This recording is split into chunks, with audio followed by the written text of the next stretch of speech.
Yes, magandang araw sa ating lahat. Welcome kayo muli dito sa aking channel DXOJ o Jujin DXOJ YouTube channel. At narito ako ngayon upang batiin kayo ng magandang araw. At inaasahan ko po na kayong lahat ay nasa mabuting kondisyon at kalagayan sa mga sandaling ito. Mayroon akong ikwento sa inyo. Pero bago yan, nais ko munang batiin ang aking 9 na subscribers dito sa aking channel. Kaibigan, kung bago ka pa lang dito sa YouTube channel na ito, like, share at subscribe naman. Narito ang aking kwentong pinamagatang manahimik ka dyan sa banga. Tama, manahimik ka dyan sa banga. Pasensya na kayo kung may marinig kayong manok dito. Huwag na lang ninyong pansinin yan. Simulan natin ang kwento. Manahimik ka dyan sa banga. May tatlong magkambal na sina Wowo, Oo, at Momo. Silang tatlo ay tinatawag na triplets. Sila ay palaging masayahin, hindi nalulungkot kahit anumang mga pagsubok ang kanilang kinakaharap sa buhay. Patuloy pa rin silang nagpakatatag. Ilang beses silang pinaghiwalay, ngunit hindi nagtagumpay ang mga taong gumawa ng paraan upang hipaghiwalayin silang tatlo. Sama-sama pa rin sila. Sila'y may kanya-kanyang kapangyarihan na tinataglay. Sila'y matulungin, maalalahanin, lalong-lalo na sa mga batang tulad nila. Talagang tumutulong sila sa mga nangangailangan ng tulong nila. Simulan natin.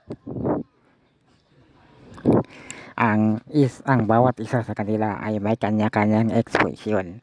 Si Oo ay palagi niya sinasabing, "Oo, totoo ba?"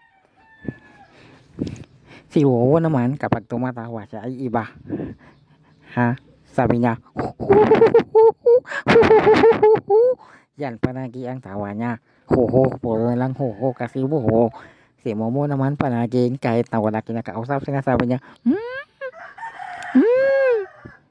Kaya sinasabi tuloy ng isa na, "Ano bang nangyayari sa'yo?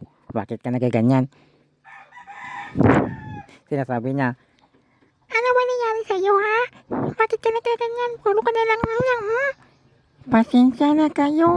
Kung ano, expression ko lang yun eh. Hayaan mo na siya. Ganyan talaga siya yun. Ganyan talaga ang kapatid natin. Sige na nga. Hayaan na lang natin." Isang araw, mayroong malakas na bagyo na dumating sa kanilang komunidad. Kaya ang ginawa nila ay sama-sama nilang ginamit ang kanilang kapangyarihan. Pwede rin kasi silang maging isa o mag-isa na lamang sila ng katawan. Pwede rin nila yun gawin. Halimbawa, maghahawakan sila sa kamay at magsigaw ng sunod-sunod. Sumigaw yung una. Sabi niya, "Oo, Momo." Tapos, pagkatapos niyan, maging isa na lamang silang tao. Yan, isang katauhan na lamang. Kaya, naging isa sila pero hindi yun alam ng karamihan. Hindi yun alam ng lahat. At wala na silang mga magulang. Ulila na sila. Pero dahil sama-sama nga silang tatlo, sabi nga ng bawat isa sa kanila, buenas man o malas, okay lang. Ang mahalaga, magkasama pa rin tayong tatlo. Yun na nga, nagigisa na sila. At tinulungan nila ang lahat ng mga tao na sa kanila. Inilikas nila ito sa lugar na ligtas, walang baha. At dumating na ang pakikipagsapalaran nilang tatlo. May isang professor o scientifico na dumating sa kanilang lugar at nagtayo ng isang laboratorio. Ang pangalan ng professor na to ay si Professor Mario Capro. Yan ang pangalan ng hanip na professor na yon. Diba ang Maria Capra ay ano yan? Dibon. Pero siya iba. Professor na bakla. Mario Capro. Narito na ako sa laboratorio. Oy, sa laboratorio. Narito na pala ako. Sa isang lugar. Lugar na.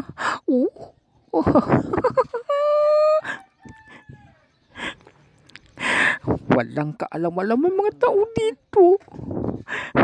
Dito ko ibubuhos ang aking nilalaman. Ibubuhos ko sa mga hayop dito. Ang formula. Sarap-sarap talaga ng pakiramdam ko. Gagawa ako dito ng gagawa ako dito mga bagay na ikagugulat ng mga tao dito. Paghaharian ko sila. Ako ang hahari dito sa lugar na ito. Ay, naku. Kapag ako na ang magiging reyna ng lugar na to, wala na kayong magagawa. Pagi ang buhay ninyo, hawakan ko lahat. Ako ang inyong magiging Panginoon. Hindi, magiging reyna. Narito na ako. Ayan, hanip na bakla ito. Tuloy tayo. Nagsimula na siya. Ibinuhos niya ang formula sa mga hayop na kanyang nakikita at ito'y nagiging taong malupit katulad ng mga taong ahas, taong manok, taong palaka, taong ipis, taong balang, taong bubuyog at marami pa. Inutusan niya ang mga ito ng gumawa kayo ng kasamaan sa lugar na ito. Ha? Gumawa kayo ng kasamaan, ha? Sundin niyo ako dahil ako ang inyong reyna. Ha? Oo, ako. Oo, master. Hindi, master. Mastera. Kita nyo na? Kaya nagsimula na silang gumawa ng mga kahindik-hindik na bagay sa lugar nila Mumu, Wowo at Oo. At dahil dito, talagang marami ang napinsala, marami ang namamatay. Nalaman ito ng tatlo, kaya gumawa ng paraan ang tatlong ito. Sinabi nilang, paano tayo ngayon? Nanganib ang ating mga kababayan. Oo nga, paano nito? Anong dapat natin gawin? Hindi maaaring matagumpay sila. Gumawa tayo ng paraan. Pero paano? Anong paraan ang gagawin natin? Madali lang yan. Teka lang. Iisipin ko lang, makipag-ugnayan ako doon sa ilalim ng lupa. Baka mayroon tayong magagawa. Kaya nga. Dahil ang mga mata ng isa sa kanila ay maaring tumugos hanggang sa kailalim-laliman ng lupa. Doon siya nakikipag-ugnayan. At mayroong nagsabi sa kanya. Ang ibig sabihin, si Mumu yun. Mayroong nakikipag-ugnayan sa kanya. At sinabing, madali lang yun. Ang gawin nyo lang ay ganito. Ang bagay na gawin nyo lang ay ganito. Bibigyan ko kayo ng baga. na makapangyarihan, doon niyo siya ikulong. Sandali, ibibigay ko sa iyo ang bagang ito. At pagkatapos na ibigay ko ito sa inyo, dito niyo sa ikulong, ang gawin niyo lang ay ibubulog ko na lang sa iyo. Salamat! Maraming salamat! Pagkatapos, nangyari ngayon, kinalaban ng tatlo ang iba't ibang mga taong hayop na binuhusan ni Professor Mario Capro ng kanyang formula. At isa-isa silang nagapi ng tatlo. Hindi sila nagsama-sama, kundi nag-iba-iba sila kasi maaari silang makalipad kahit na sila yung walang mga pakpak. Pagkatapos na kinapi nila ito, galit na galit si Professor Mario Capro dahil sa nangyaring ito. Galit na galit ang hanip na bakla. At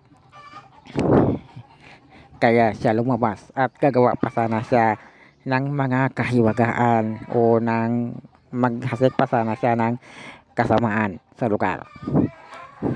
Nagpakita sa kanya ang isa sa kanila at sinabi, ang isa sa tatlong magkambal at sinabi, Professor Mario Capro, hinahamon kita, hayop ka, lumabas ka riyan, labas!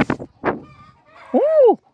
Lalabas ako, animal ka, ikaw pala, kayo pala, yung naghadlang sa akin, kukunin ko yung mga kapangyarihan ninyo, kukunin ko yon. Hayop kayo, itong sa inyo, sibum, hops, hindi mo magagawa yan, manahimik ka dyan sa banga.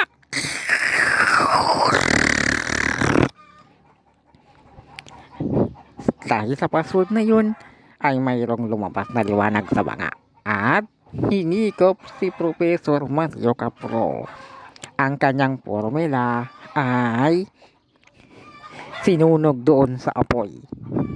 Kaya ngayon ay nanahimik na si Professor Mario Capro sa banga at hindi na siya makakalabas doon. Pagkatapos nilibing sa pinakalalim na lima ng lupa ang banga. Hanggang sa ito'y nadurog, kasamang nadurog si Professor Mario Capro. Diba't ang kasamaan ay hindi nagtatagumpay. Kabutihan pa rin ang siyang nangingibabaw. Walang kasamaan na magtatagumpay kailanman. O ano mga kaibigan, sana'y nagustuhan nyo ang kwentong ito na pinamagatang manahimik ka dyan sa banga. Sa lahat ng aking mga subscribers, magandang umaga sa ating lahat. Si Georgine po ito, nag-aanyaya sa inyo na pakinggan ninyo ito at may aral ba kayong matutunan? Comment lang kayo sa comment section natin mamaya. Okay? Magandang umaga. Bye-bye. Hanggang sa susunod nating pagsasama-sama. Georgine po ito at ingat kayo palagi.